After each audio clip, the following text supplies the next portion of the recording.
twice in a row there. Very unlucky, Man United. New goalkeeping camera angle there when it comes to taking the goal kicks, which is quite nice. It looks like the AI are a little bit closer to the guy playing, but I don't know if that's just me. I mean, maybe not a great example of it right here. You can see Sterling right on this near side, completely unmarked. One thing I have noticed though, there is a few more passing animations as we approach half-time here. Sterling there just opening his body up to kind of swing the ball around the defender's leg, which was quite nice. And here you can see the in-game menus. Basically, it's just a new colour. I do wish they would do a little bit more when it comes to changing the menus every year, except from just the colour. And they have done that with the pre-match menu. If you go back to the start of this video, you will see that the actual menu itself has changed. It's not just a reskin. But in terms of, you know, that suggested subs window popping up, the text in the top right corner there, everything is pretty much exactly the same. But again, what can you expect? It's just buttons at the end of the day that need to be just clear and obvious to use to navigate around different things in the game. So let's take a look more at the gameplay here. Are there any changes that you guys can see? Does it look slower? Does it look faster? I think the graphics of the game are probably at a level we would expect at this point. The Frostbite engine is beautiful. The players look great up close. But when you zoom out, you lose a lot of detail, of course. It's just going to look like FIFA 18. There's no real advancement there. The main things for me are the close-up animations, the cinematics, the celebrations when you score. And at the end of this match, you'll see that Man City do win. I'm just going to go ahead and spoil it for you. But they do lift up the trophy. And you can see the animation is pretty much the same as in the last few FIFAs, but it does look a little bit more crisp. And look at this for a finish. Boom. Straight into the left corner there from De Bruyne, one of the best players in the world right now for sure. If Mo Salah didn't play so well last season, we would have been seeing him with the Player of the Year award, that's for sure. I think Man City are going to be incredibly strong in FIFA 19, especially in career mode with all their youngsters and a massive budget, and they haven't really spent much so far this window compared to previous ones. You know, we're so used to seeing Man City spending hundreds of millions, and they've only got Mahrez so far, but I'm sure that will change. They'll bring in someone new. So 2-0 here with a couple of minutes to go. Are we going to see more urgency from the City players to try and kill off the game with a third, or are we going to see a bit more defending from Man United, trying to nick the ball and then counter?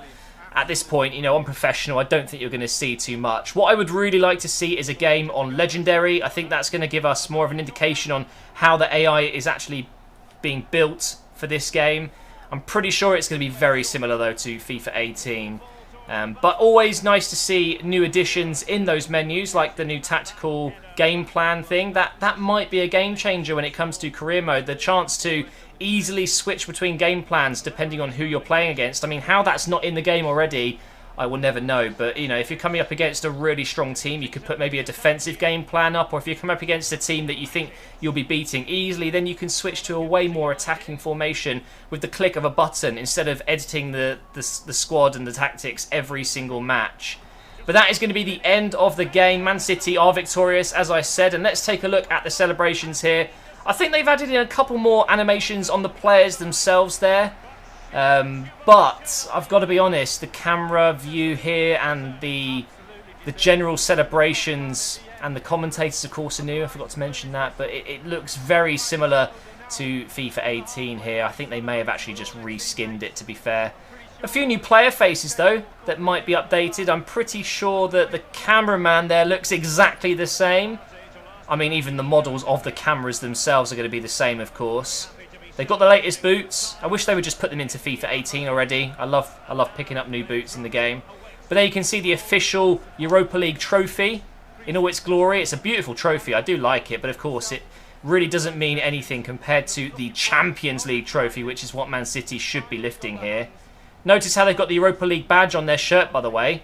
I'm guessing that will change depending on whether you're playing in the Europa League or the Champions League in your career mode, which is the first time, I believe, that kits would change depending on that. I mean, how does that work, actually?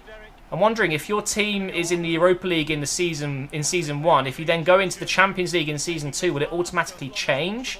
It better. That'd be completely weird. And now that it's licensed, I guess they have to. They have to represent the licensing properly with the kits and, you know, have all the appropriate advertising, I guess, because it's an official license. But this does look really good, guys. The cinematics here, very nice. This is what the Frostbite engine does give you. And I'm very excited for FIFA 19. Hopefully it's a new era for us career mode YouTubers if they can bring something else to the table. I'm still pleading for online career mode, but I think we would have heard about that by now. Unfortunately, that looks very unlikely. But with changes with the Champions League, Europa League, and tactical setups and things like that, maybe there's just more to come for career mode. But thank you so much for watching this video, guys.